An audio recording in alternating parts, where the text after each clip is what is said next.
Hello, আসসালামু আলাইকুম বন্ধুরা, কেমন আছো তোমরা? নিশ্চয়ই ভালো আছো। এই যে দেখো, হালকা হালকা মশলা, একটু রসুন কুচি, পেঁয়াজ কুচি, কাঁচামরিচ, ধনিয়া গুঁড়া, হলুদ মরিচের গুঁড়া, একটু আদা রসুন বাটা, এটা আমি কষাচ্ছি। আমি তোমার দেশি শিং মাছ, এটা হচ্ছে দেশি শিং মাছ, বুঝতে পেরেছো? দেশি শিং মাছ, সবই তো দেশি মাছ। দেশি আমরা সেটাকে বলি যেটা চাষ হয় না। তো এই শিং মাছটা চাষ ছাড়া শিং মাছ, এটা দিয়ে আমি একটু বরবটি ভুনা করছি। এটা খেতে খুবই মজা লাগে। এটার মধ্যে আমি একটু কালি জিরা ইউজ করি, অল্প একটু কালি জিরা কষানোতে দিয়ে দেই। তো আজকে অনেক ধরনেরই রান্না হবে, কিন্তু এই যে দেশি শিং মাছ দিয়ে বরবটি ভুনা, এটা কিন্তু দারুণ লাগে খেতে। নামানোর আগে একটু জিরের গুঁড়া দিয়ে দিব, খুবই মজা লাগবে। আমার মা বলতো শিং মাছ, মাগুর মাছ, এগুলো হচ্ছে শরীরে রক্ত বৃদ্ধি করে।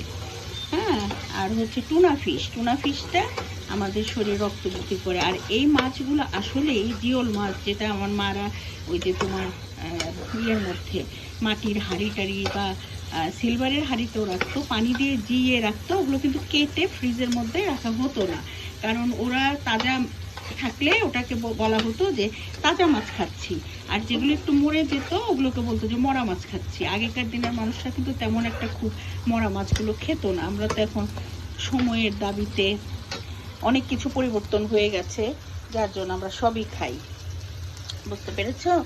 তো আমি আজকে বরবটি দিয়ে এটা রান্না করব। আর আমাদের এখানে আন্ডার কনস্ট্রাকশন জায়গায় কখনো বাসা বাড়ি করতে নাই। আমাদের বসুন্ধরায় এখনো এত বাড়িঘর হচ্ছে যে ওই সাউন্ডে জানি না তোমরা কতটুকু ডিস্টার্ব ফিল করতেছো। আমার কানের মধ্যে খুবই শব্দ আসতেছে, এটা একটা শব্দ দূষণের ব্যাপার। আর এত দামি জায়গা, এত প্রোগ্রেসিভ এরিয়া, কিন্তু কি করা আছে, ওনারা তো বাড়ি করবে, করার কিছু নাই। ওনারা বাড়ি না করলে, এত দামি জায়গা কিনেছে বাড়ি করার জন্যই তো। তো এই আর কি।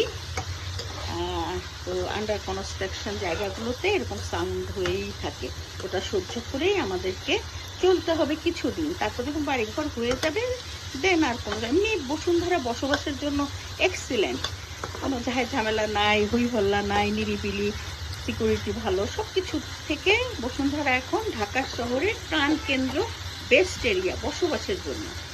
তো ঠিক আছে, কাশি উঠে গেল, সরি, ভালো থেকো।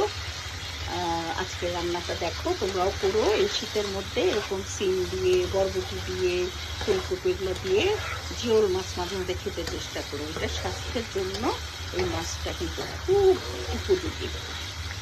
তো ভালো থেকো। আমার ইউটিউব চ্যানেলটা তোমরা সাবস্ক্রাইব করো। আমি কখনোই বলি না, কিন্তু আজকে বলছি, কারণ আমি খুব ধীর গতিতে এগোচ্ছি তো সময়ের অভাবে। তোমরা একটু আমাকে সাবস্ক্রাইব করো, লাইক দিও, কমেন্টস করো, ভালো লাগবে। খোদা হাফেজ।